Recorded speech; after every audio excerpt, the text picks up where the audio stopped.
오늘 17장 말씀은 세 가지 내용을 명령하고 계십니다. 세 가지 사실을 명령하십니다. 1절부터 9절까지에서는 짐승을 잡을 때는 반드시 회막문 제장 앞으로 끌고 가서 여호와께 예물을 드려라. 그리고 10절에서 10절까지는 누구든지 무슨 피든지 먹지 말아라. 그리고 마지막 15, 16절은 들에서 죽은 짐승이나 또는 들짐승에 찢겨 죽임을 당한 동물들의 사체를 먹는 자는 그 고기를 먹지 말고 또 먹는다면 반드시 그를 정결케 해야 한다. 이제 이런 내용이죠. 1절부터 9절까지 제물을 드리는 장소에 대한 말씀을 하십니다. 여호와께서 2절에 보니까 아론과 그의 아들들과 이스라엘 모든 자손에게 여호와의 명령이 이러하시다라고 말하라고 모세에게 말씀하셨습니다. 우리는 그동안 계속 보아왔지만 모든 제사장 규례들을 말씀할 때 여호와의 말씀이니라, 여호와께서 모세에게 주셨다, 그렇게 말씀하고 있는데 오늘은 여기 좀 더 강조합니다. 아론과 그의 아들과 이스라엘 모든 자손에게 여호와의 명령이 이러하시다라고 말하라고 하십니다. 하나님은 모세를 통해 새로운 규례를 지시할 때는 항상 이런 말씀으로 시작을 하셨죠. 이것은 모세 율법이 하나님께로부터 온 것임과 또 하나님의 권위를 갖고 있음을 못 박는 표현이로서 신구약의 모든 말씀이 하나님 말씀이라는 사실을 분명하게 선포하고 있습니다. 우리가 하나님의 말씀을 대할 때에 이거는 베드로가 한 말이구나, 이거는 바울이 한 말이구나 라고 읽으면 안 된다는 것이죠. 바울을 통해서 하나님께서 이렇게 말씀하셨구나, 베드로를 통해서 이렇게 말씀하셨구나, 그렇게 봐야지 사람의 말로 붙은 것이 아니다라는 것을 강조하고 있는 말씀입니다. 3절에 무슨 말씀하시는가 내용을 보면 이스라엘 사람들이 소, 어린 양, 염소를 진영 안팎에서 잡을 때는 반드시 지켜야 할 내용들을 말씀하고 있습니다. 새 짐승을 특별히 지목해서 말씀하고 있습니다. 자, 이 새 짐승들은 가축들로서 구약의 이스라엘에서 주로 사육되어 제사용과 식탁용으로 삼았던 정결한 짐승으로 하나님께서 선포해 주신 짐승들이죠. 자, 이들을 잡을 때에는 반드시 제사장 앞에 데리고 와서 그렇게 해야 한다, 이제 그 말씀을 하고 계십니다. 아시던 대로 소는 아브라함 시대 때부터 사육되어진 기록들이 쭉 나오죠. 그리고 용도는 고기와 우유와 가죽, 이런 것들이죠. 또 농사에도 많이 사용했던 그런 짐승입니다. 양은 성경으로 쭉 거슬러 가면 아벨로부터 양을 그가 목축했던 사실을 보게 되고 인류 최초로 하나님께 드린 제물이 바로 어린 양이었던 것을 우리가 추적해 알 수 있습니다. 자, 생후 1년 미만의 어린 양이 속죄 제물에 주로 사용되었고, 이는 인류의 죄를 위해 십자가에서 속죄장이 되시는 예수 그리스도의 상징으로 우리는 잘 익히 알고 있습니다. 또 역시 마찬가지로 식용 또는 모피용으로 사육된 염소는 어떻습니까? 이스라엘 사람 중에 주요 재산 중에 하나로서 소와 양과 함께 제물로 많이 사용되었고, 이 모두는 예수 그리스도의 대속 사역의 상징적인 예표가 되는 짐승들의 죽음이었습니다.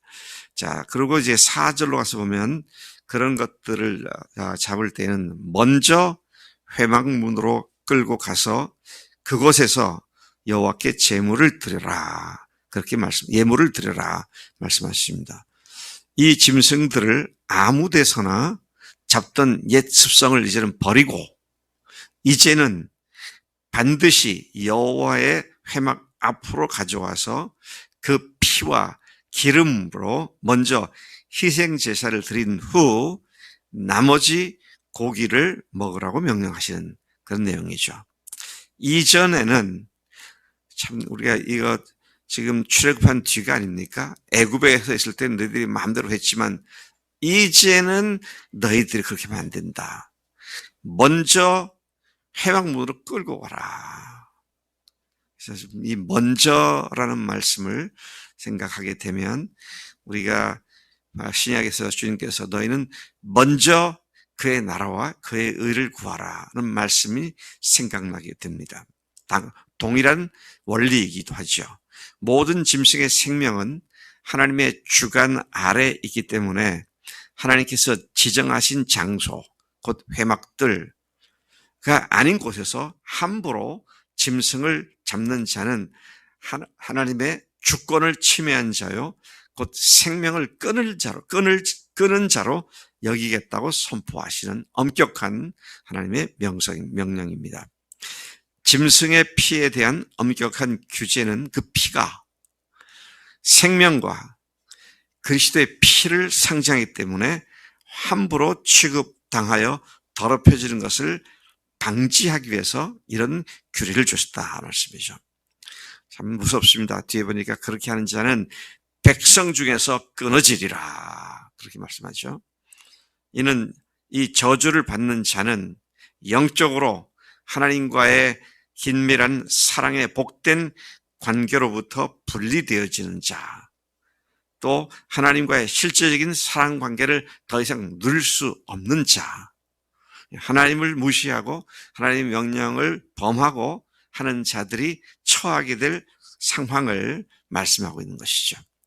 자, 5절부터 9절까지를 다시 들여다보면 이스라엘 자손이 들에서 잡던 그들의 재물을, 전에는 들에서 잡기도 했고 그랬는데 이제는 그들의 재물을 회막문 여호와께로 끌고 가서 제사장이 화목제로 여호와께 드려야 했습니다. 들에서 짐승을 잡는 것은 애굽 사람들의 우상 숭배 습관과 관계가 있습니다.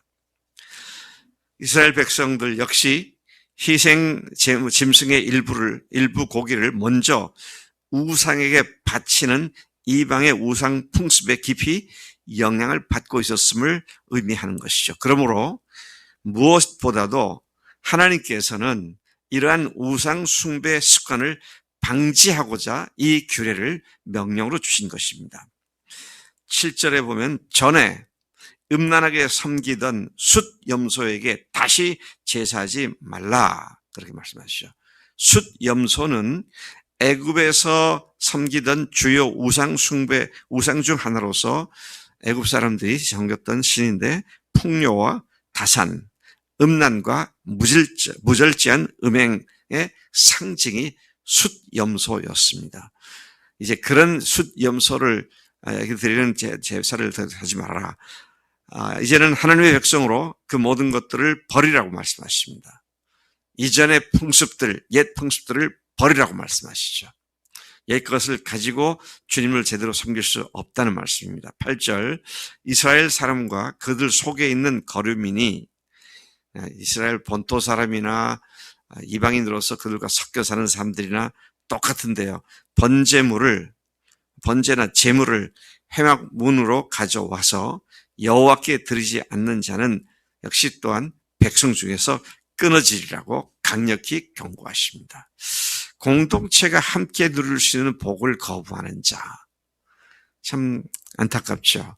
이스라엘과 함께 사는데 사실은 그 이스라엘의 복을 함께 누리지 못하고 있는 그런 저주를 말씀하고 있는 것으로 이해가 됩니다. 10절에서 14절 보니까 피를 먹지 말라 그랬습니다. 무슨 피든지 먹는 자, 그 피를 먹는 사람, 피를 먹는 모든 자. 10절부터 14절까지 3번 반복해 나옵니다. 무슨 피든지 먹는 자, 그 피를 먹는 그 사람, 피를 먹는 모든 자, 그들에게 하나님께서 진노하시고 공동체에서 끊으시겠다고 말씀하셨습니다. 이렇게 말씀하는 이유는 11절에 보니까 육체의 생명은 피에 있고 생명이 피에 있고 14절 그 피가 생명과 일체이고 모든 육체의 생명은 그것의 피므로 아무도 피를 먹지 말라. 철저히 생명 존중 태도를 가르치신과 동시에 생명의 주관자가 하나님이심을 강력히 말씀하고 있는 것을 봅니다. 15, 16절을 가서 보면 스스로 죽은 것이나 들짐승에 찢겨 죽은 것을 먹은 모든 자는 그 옷을 빨고 몸을 물로 씻어서 정결케 해야 한다. 그렇지 않으면 그가 죄를 그대로 가지고 있는 것이다. 그래서 오늘 이 말씀을 통해서 하나님께 구별되어 드리는 하나님의 거룩한 백성들이 무엇을 하든지 먼저 그의 나라와 그를 구하라는 그 말씀의 원리를 오늘 생각하게 하고 그렇게 살도록 권면하는 말씀인 줄로 믿습니다. 하나님 아버지 감사합니다. 이 아침에도 저희들에게 하나님 세 가지를 명령하시고 또 상기시켜 주신 것 감사합니다. 먼저 회막문으로 가져가서 여호와께 예물을 바치라고 했는데 하나님 먼저 그의 나라와 그의 의를 구하는 우리가 되도록 권면해 준 줄로 믿습니다. 하나님께서 무엇을 원하시는지 뭐라고 말씀하시는지를 알아들었으면 하나님 그대로 순종하여 하나님의 말씀을 존중하고 하나님을 참으로 경외하는 자의 마땅한 순종으로 나가도록 우리를 인도해 주시는 줄로 믿습니다. 오늘도 그렇게 매 순간순간을 주님과 함께 살겠습니다. 감사하고 예수님의 이름으로 기도로 쌉나이다. 아멘. 아멘.